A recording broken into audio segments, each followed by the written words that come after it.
कोई दूसरी जमात के हम नेता नहीं है जहां पर हम अपनी बच्चियों की ऐसी बेइज्जती, ऐसी शर्मनाक बात हम सुनेंगे। जब किसी के पेट से कोई हरामी पैदा होता है तो ये ऐसे मंत्री निकल कर आते हैं जिन्हें लग रहा है कि हमारी हुकूमत है, हम किसी भी मुस्लिम बच्ची का नकाब खींच सकते हैं, कहीं पर भी कुछ भी हाथ डाल सकते हैं। शुक्र मान तू उत्तर प्रदेश के अंदर है, हमारे हत्थे चढ़ा होता चाचा हम किसी को नहीं छोड़ते हैं, इनके बाप को नहीं छोड़े हमने, तो ये क्या चीज है। एक हद होती है मेरे भाई। लेकिन इस घटना ने एक बात तो हमें बता दिया है कि इस मुल्क के अंदर जिस दौर में हम रह रहे हैं वो कैसा दौर है। हो सकता है कि मेरे इस बयान को कोई अखबार वाले, कोई टेलीविजन वाले ये दिखाए कि इम्तियाज जलील की जबान घिस गई, उन्होंने एक मंत्री को धमकी दे डाली। मैंने धमकी नहीं दिया हूं। अगर तेरी हुकूमत है हिंदुस्तान के अंदर और तू अपनी मां की कोख से जन्मा है तो महाराष्ट्र में आके ऐसा बयान देके दिखा, तुझे दिखाएंगे हम कि तू वापस कैसे जाता है।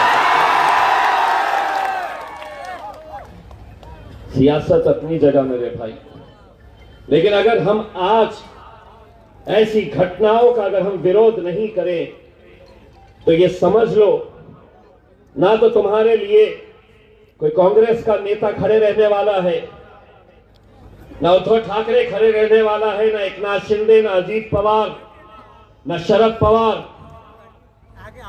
भारतीय जनता पार्टी तो वैसे भी आपको इस मुल्क का मानती नहीं है।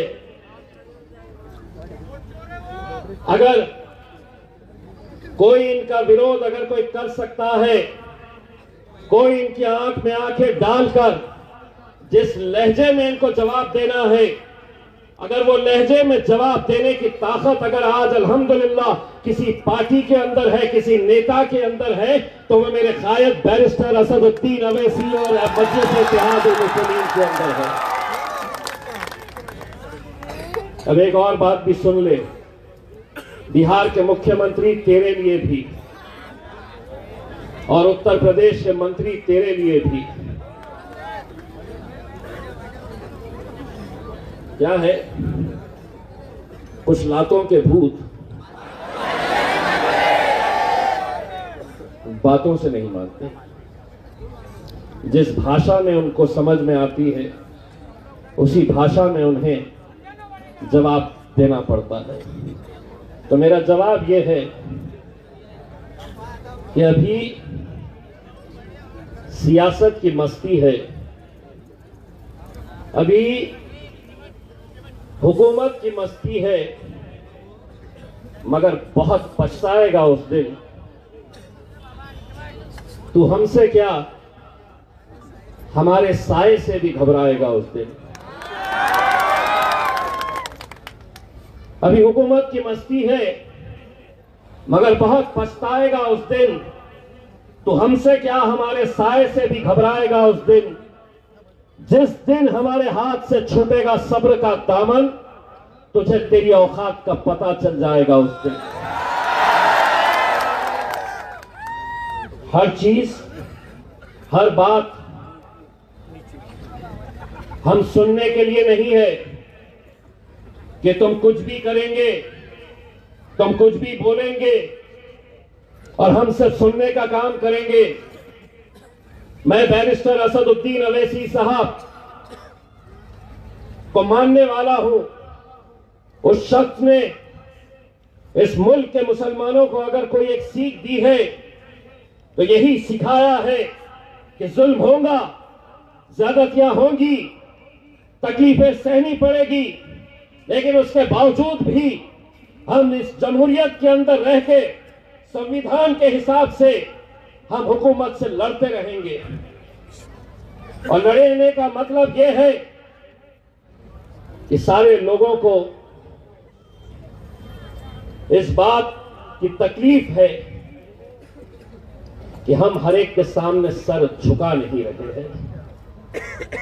उन्हें तकलीफ इसी बात की हो रही है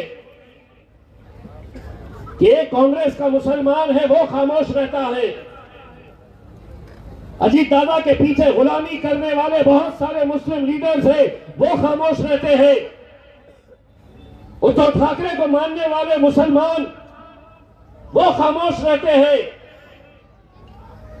लेकिन ये कैसा बोलते हैं, ये क्यों बोलते हैं?